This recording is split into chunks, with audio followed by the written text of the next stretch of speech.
Hey, I'm Brian, and MWC just ended yesterday, so I think that makes it a good time to sum up my impressions of all of the things that were announced.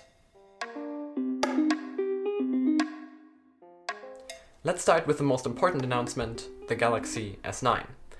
Yes, it's definitely an incremental improvement, but Samsung did improve in all of the key areas that needed to be improved. First of all, the Galaxy S9 does have stereo speakers that also have Dolby Atmos support, and that makes it, as I predicted, the first Android smartphone that ticks all of my 3 important extra feature pillars for a smartphone. That being wireless charging, water resistance, and stereo speakers. Samsung of course also improved the internals of the phone with the Snapdragon 845 in the US and the Exynos 9810 here in Europe. That is even a little faster than the Snapdragon 845. But the most important new thing is of course the variable aperture camera on the back.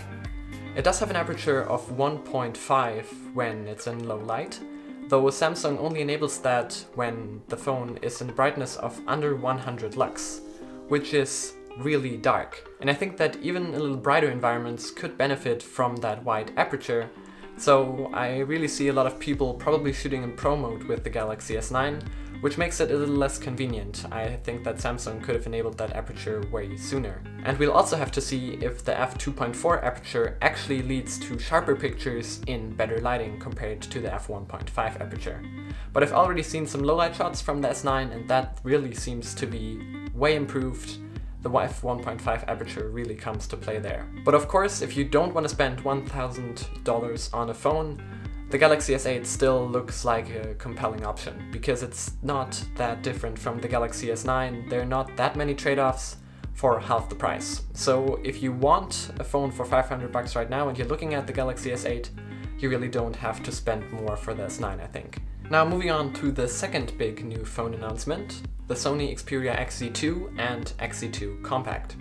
Sony has always been quite good at producing compact smartphones that don't have too many trade-offs to their big flagship counterparts, and the XZ2 Compact seems to be no exception. It's just a little smaller body, but still has all of the same specs and the same camera. It just misses out on wireless charging and of course the bigger battery of the XZ2. But because I'm not really into smaller phones, the XZ2 is still the phone that I'm looking at more closely. It also has wireless charging. That makes it also a phone that ticks all of the 3 boxes that I mentioned before with the Galaxy S9. And the design looks quite stunning. I think that it's a really beautiful phone. I've always liked Sony's designs, just the bezels on the front were always a little too big for my liking, and they addressed that with the XZ2. Not to the degree that I would want to see it, but still it's much improved with the new 18:9 aspect ratio screen on the front. And of course inside the phone you also have the Snapdragon 845 and updated internals. I think Sony is back on the right track. Speaking of being on track, I and a lot of other people actually expected Lenovo to announce their new Moto G6 series at MWC, but they didn't. I think that would have been a really great mid-range flagship to be announced right now. Hopefully we're going to see that at some point in the future.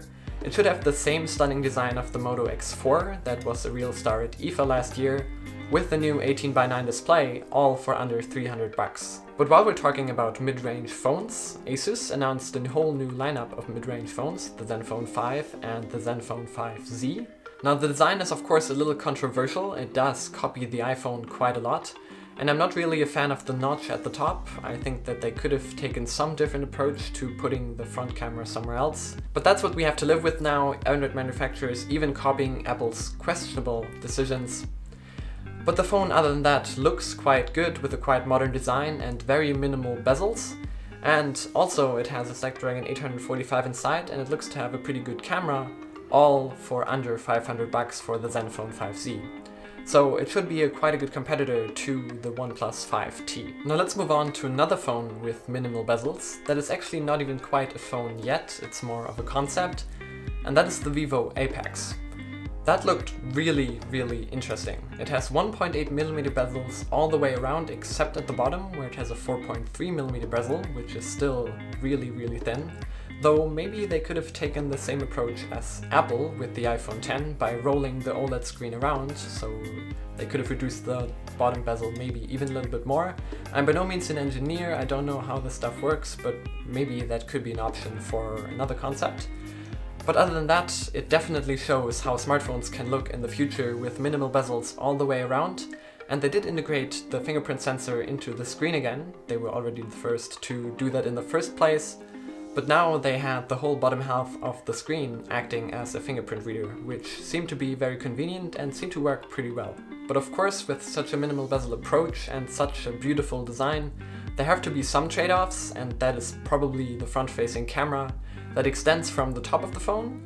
It's an interesting solution to this problem, but if you want to take a quick selfie, you still have to wait for the front camera to extend. I don't know how convenient that really is. Now, the last smartphone announcement that I wanted to talk about is the Nokia 7S. That looks to be a really great mid-range phone from Nokia. I actually didn't expect them to make such a phone. It has an 18:9 screen and a dual camera, and only costs $399. And Nokia has always kind of catered towards the more stock Android enthusiasts, which I include myself in. So this mid-range phone looks really good. The design looks good, with a rounded cornered 18:9 screen, as I said before. And with the phone also being enrolled in the Android One program, this should be a pretty great mid-ranger. So I think that already sums up all of my impressions of the devices that were announced at MWC. I of course wasn't there, I had school. But I think that a lot of the things that were announced there still are quite nice, even though a lot of manufacturers are pushing their events to later in the year to have more attention to their own. Now, I wanted to quickly mention that I was ill throughout the last 2 weeks. I've been in bed, so that limited my abilities to make videos, but now I'm back on track. Of course, if you like this video, you know which buttons to press, and don't forget to press that follow button on Twitter. I'm Brian, thanks for watching, and I'll see you in the next video.